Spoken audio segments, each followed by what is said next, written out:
और अब चलिए बढ़ते हैं आगे और दुर्गा सप्तशती पढ़ने से पहले किस भगवान की उपासना जरूरी होती है, दुर्गा सप्तशती पढ़ने का सबसे सही तरीका क्या है, ये भी जान लेते हैं पंडित जी। देखिए, किसी भी शुभ कार्य से पहले कलौ चंडी विनायकौ भगवान गणेश की पूजा का विधान है। ऐसे में दुर्गा सप्तशती के पाठ से पहले भी आपको भगवान गणेश की उपासना करनी चाहिए। प्रातः स्मरामि गणनाथ वनाथ बंधुम सिंदूर पूर परिपूरित गंड युग्मम उद्दंड विघ्न परिखंडन चंद्रदंड माखंडलादि सुरनायक वृंद वंद्यम।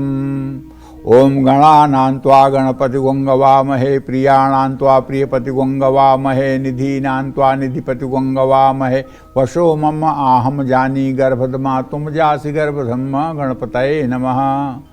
और अगर आपने कलश स्थापना की है तो कलश का पूजन, नवग्रह पूजन, प्रतिष्ठा कलश का पूजन, दीपक का पूजन और भैरव की स्थापना आपने किया है तो भैरव का पूजन, नवग्रह की स्थापना किया है तो नवग्रह का पूजन, उसके बाद दुर्गा सप्तशती के पुस्तक का पूजन करने के बाद ही आप दुर्गा सप्तशती का पाठ शुरू करें। दुर्गा सप्तशती को पुस्तक को आम के चौकी पर लाल कपड़ा बिछा करके उसको दिव्य ढंग से रख करके गंधाक्षत पुष्प धूप दीप नैवेद्य से विधिवत पूजन करें।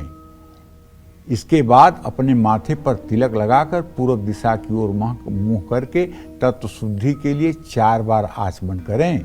दुर्गा सप्तशती के पाठ में कवच अर्गला कीलक स्तोत्र के पाठ से पहले सापोद्धार कर लें। ओम ह्रीं रिंग रेत स्वरूपिणे मधुकैटमर्दिन्ये ब्रह्म वशिष्ठ विश्वामित्र शापाद विमुक्ता भव, ये वाला पूरा चैप्टर पढ़ लें। दुर्गा सप्तशती का हर मंत्र ब्रह्मा वशिष्ठ और विश्वामित्र के द्वारा श्रापित है, इसलिए ऐसे में शापोद्धार के बिना इसका सही प्रतिफल प्राप्त नहीं होता है। तो दुर्गा सप्तशती का एक दिन में पूरा पाठ न कर सकें तो पहले दिन सिर्फ मध्यम चरित्र का पाठ करें, दूसरे दिन बाकी बचे 2 चरित्रों का पाठ करें।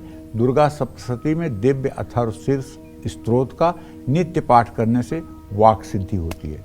10 बार अगर कोई आदमी दिव्य अथर्व शीर्ष का रोज पाठ करना शुरू कर दे तो मैं गारंटी के साथ कह सकता हूं 12 वर्षों के बाद, 1-2 दिन में नहीं, 12 वर्षों के बाद उसकी वाणी सिद्ध हो जाएगी। वो जो बोलेगा वो सत्य हो जाएगा। वो जो कुछ भी बोलेगा, श्राप, आशीर्वाद, वरदान, किसी के विषय में वो जो बोलेगा वही सत्य हो जाएगा। साफ साफ लिखा हुआ है कि जो लोग दुर्गा सप्तशती के 10 बार अथर्व शीर्ष का पाठ करते हैं उनको वाक सिद्धि मिल जाती है।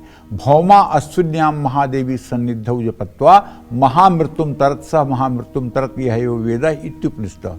और उसी में ये भी लिखा हुआ है अंत में कि मंगलवार का दिन हो, अश्विनी नक्षत्र हो और उस समय दुर्गा सप्तशती का किसी सिद्धपीठ में पाठ कराया जाए तो चाहे किडनी हो, चाहे कैंसर हो, चाहे एंजाइटी हो, चाहे डिप्रेशन हो और चाहे कोई कोमा में गया हुआ व्यक्ति हो, उसके लिए भी अगर 432 पाठ करा करके और शक्ति के विग्रह के सामने खड़े होकर के 10 पाठ करा दिया जाए तो निश्चित रूप से उसके आयुष्य की प्राप्ति होती है और वह व्यक्ति पुनर्जीवित हो सकता है, इसमें कोई संदेह नहीं है। लेकिन इसका पाठ पूरे विधि विधान के साथ किया जाना चाहिए और उसके बाद नवाड़ मंत्र से कम 1080 आहुति हवन भी करनी चाहिए।